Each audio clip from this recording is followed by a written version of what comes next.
Hi అండి, నమస్తే. Welcome to Priya's kitchen talks.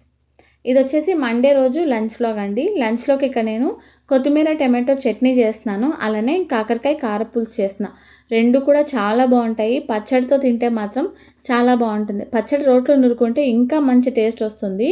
First అయితే ఇక్కడ నేను కావాల్సిన వెజిటేబుల్స్ అన్నీ కూడా తీసుకొని మంచిగా వాష్ చేసేసుకొని పైన ఉన్న స్కిన్ అంతా కూడా తీసేసి నీట్గా వాష్ చేసి పెట్టుకున్నాను.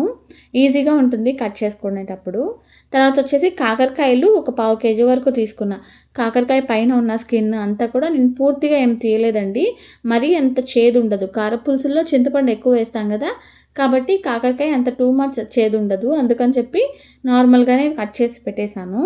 తర్వాత ఆనియన్స్, టమాటోస్ కూడా కారపులుసుకి కొద్దిగా సన్నగా కట్ చేసుకోవాలి. తర్వాత టమాటోస్ కూడా కొంచెం ఎక్కువ క్వాంటిటీలో కావాలి, అందుకని చెప్పి అవన్నీ కూడా కట్ చేసి పెట్టుకున్నా. తర్వాత టమాటో చట్నీ ఇంకా కొత్తిమీర కావాలి కదా, టమాటోస్ ఒక 4 తీసుకొని నార్మల్గా కట్ చేసుకున్నా. తర్వాత కొత్తిమీర కూడా కొంచెం ఎక్కువగానే తీసుకొని కట్ చేసి పెట్టుకున్నా.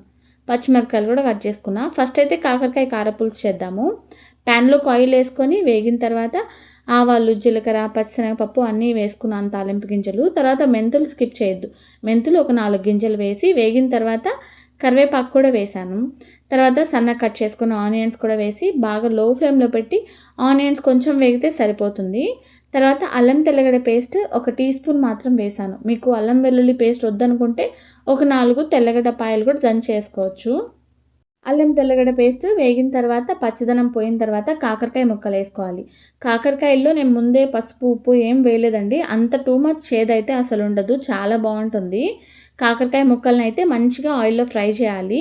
ఇప్పుడు అందులోకి కొంచెం పసుపు, తర్వాత కొద్దిగా సాల్ట్ కూడా వేసుకొని అన్నీ కూడా బాగా మిక్స్ చేసేసి లో ఫ్లేమ్లో పెట్టేసి కాకరకాయ ముక్కలను అయితే మంచిగా ఫ్రై చేసుకుంటూనే ఉన్నాను.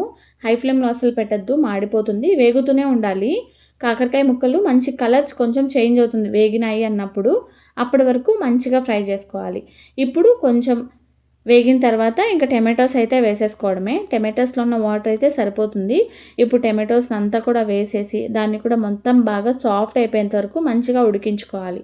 నేనైతే ఇక్కడ లో ఫ్లేమ్లో పెట్టేసి మొత్తం కలిపేసిన తర్వాత మూత పెట్టి మగ్గిస్తున్నాను. మధ్య మధ్యలో చూసుకుంటూనే ఉండాలి, కాకరకాయలు మాడిపోకుండా చూసుకుంటూ మూత తీస్తూ కొంచెం ఫ్రై చేస్తూ మళ్ళీ మూత పెట్టి ఉడికించుకుంటే సరిపోతుంది. ఆల్మోస్ట్ ఒక 90% ఉడికితే సరిపోతుంది. ఇప్పుడైతే నేను ఒక 1/2 టేబుల్ స్పూన్ వరకు ధనియాల పొడి, ఇంకా 3/4 టేబుల్ స్పూన్ వరకు కారం యాడ్ చేశాను. కారం కూడా వేసిన తర్వాత ఆ పచ్చదనం అంతా పోయేంత వరకు ఫ్రై చేసుకోవాలి. చూడండి, ఇక్కడ టమాటోస్, కాకరకాయ ముక్కలు కూడా అన్నీ కూడా బాగా మగ్గిపోయినాయి. అప్పటి వరకు లో ఫ్లేమ్లో పెట్టి బాగా ఫ్రై చేసుకుంటూ ఉడికించుకుంటే సరిపోతుంది. ఇప్పుడు లాస్ట్లో కొంచెం ఎక్కువగానే చింతపండు నీళ్ళు వేసుకోవాలి. నేనైతే స్టార్టింగ్లోనే చింతపండు రసం నానబెట్టి పెట్టాను. ఇంకా చింతపండులో నుంచి పిప్ అంతా కూడా సపరేట్ చేసేసి ఆ చింతపండు రసం అంతా కూడా కూరలోకి వేసేసుకొని ఒక 5 నిమిషాలు బాగా మరిగించిన తర్వాత మూత పెట్టి మరిగించాను. 5 నిమిషాలు బాగా మరిగిన తర్వాత లాస్ట్లో కొత్తిమీర వేసుకోవడమే. కొంచెం టేస్ట్ చూడండి, పులుపు కొంచెం ఎక్కువగానే ఉండాలి. అప్పుడే కాకరకాయ చేదు బ్యాలెన్స్ అవుతుంది. చాలా చాలా బాగుంటుంది కాకరకాయ కారపులుసు. మెంతులు వేసాం కదా, మంచి టేస్ట్ వస్తుంది. లాస్ట్లో కొత్తిమీర వేసేసిన తర్వాత స్టవ్ ఆఫ్ చేసుకొని సర్వ్ చేసుకోవడమే. కాకరకాయ కారపులుసు అయిపోయింది కదా, ఇంకా కొత్తిమీర టమాటో చట్నీ సింపుల్గా ఉంటుంది, టేస్ట్ అయితే అదిరిపోతుంది.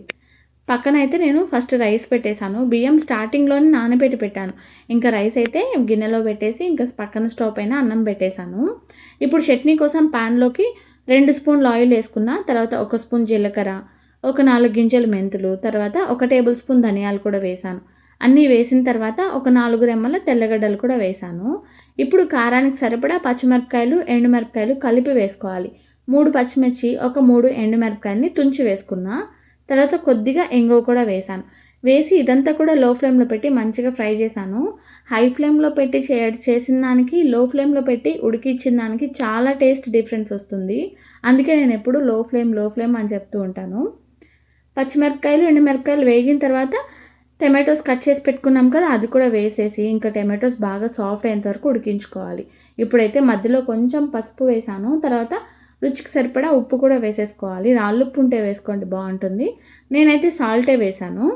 వేసిన తర్వాత మొత్తం ఒకసారి బాగా మిక్స్ చేసి ఇప్పుడు కొంచెం ఎక్కువగా కాడలు కూడా వేసుకోండి. కొత్తిమీరలో కాడలు ఉంటే చాలా మంచి టేస్ట్ వస్తుంది. కొత్తిమీర అంతా కూడా వేసేసి మళ్ళీ మూత పెట్టేసి మగ్గిస్తున్నాను. టమాటోస్లో ఉన్న వాటర్ అయితే సరిపోతుంది, మగ్గిపోతుంది. మధ్య మధ్యలో కలుపుకుంటూ మూత తీసి చూసుకుంటూ టమాటోస్ కొత్తిమీర అంతా కూడా సాఫ్ట్ అయ్యేంత వరకు ఉడికించుకోవాలి. ఇప్పుడు నేను కొద్దిగా చింతపండును కూడా వేసాను. చింతపండు కూడా వేసి అది కూడా మగ్గేంత వరకు బాగా ఫ్రై చేసుకుంటూ ఉండాలి. మధ్యలో రైస్ పెట్టాను కదా పక్కన, అది కూడా చూసుకుంటూ ఉండండి రైస్ పొంగిపోకుండా. ఇక్కడైతే టమాటోస్ అన్నీ కూడా బాగా సాఫ్ట్ అయిపోయినాయి. ఇప్పుడైతే స్టవ్ ఆఫ్ చేసేసాను. స్టవ్ ఆఫ్ చేసేసి రైస్ కూడా ఒకసారి బాగా కలిపేసి మూత పెట్టేశాను. ఇంకా రైస్ ఒక 2 మినిట్స్ అయితే అయిపోతుంది. ఇంకా చట్నీ కూడా చల్లారిపోయింది. దీన్నంతా కూడా మిక్సీ జార్లోకి తీసేసుకొని బాగా చల్లారిన తర్వాతనే మిక్సీ పట్టేసుకోండి. చూడండి ఇక్కడ ఈ విధంగా కచ్చాపచ్చగా పల్స్ మోడ్లో మిక్సీ పట్టుకోండి, మరీ పేస్ట్ చేసేయద్దు. తర్వాత మళ్ళీ సన్నగా కట్ చేసుకున్న ఆనియన్స్ వేసి జస్ట్ ఒక పల్స్ ఇవ్వండి చాలు. ఒక 2-3 సెకండ్స్ ఆనియన్స్ వేసుకుంటే మంచి టేస్ట్ వస్తుంది. మీకు నచ్చితే తాలింపు కూడా వేసుకోండి, ఇంగువ వేసి తాలింపు వేసుకోండి. ఆనియన్స్ వేసిన తర్వాత ఒక బౌల్లోకి తీసి పెట్టేశాను. ఇంకా కాకరకాయ కారపులుసు అయిపోయింది, అన్నం కూడా అయిపోయింది. ఇంక అన్నీ కూడా ప్లేట్లోకి పెట్టేస్తున్నాను. వీడియో నచ్చితే లైక్ చేయండి, చాలా బాగుంటాయి ఈ రెండు కాంబినేషన్ కూడా. టమాటో చట్నీ కొత్తిమీర వేసి చేస్తే మంచి టేస్ట్ వస్తుంది.